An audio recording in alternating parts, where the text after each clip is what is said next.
હાલો. હા, અહીંયા શેઠના બંગલે કામ કરું. કાલે મેં તને ફોન કર્યો, ક્યાં હતી? અરે તને કીધું ને, ખાઈ લે ને, કામ તારું પછી કરજે. મારા અહીંયા શેઠની ઘરે કામ કરવામાં 4 વાગશે, પછી ક્યાંક ખાવા ભેગા થાય ભાઈ. તું ખાઈ લે ને. તું ટિફિનમાં દાળ ભાત શાક રોટલી બધું લઈને જાસ?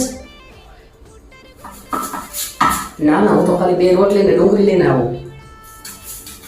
એલી હું કહું સાંભળ ને, મારે હે ને તારી યાર લગ્ન કરવા હે. એલી હું શું કહું, મને પપ્પી દે ને. હા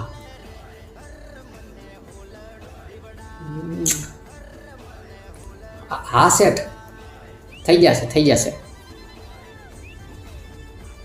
અરે કાંઈ નહીં, આ શેઠ એને એના કસરતના સાધનને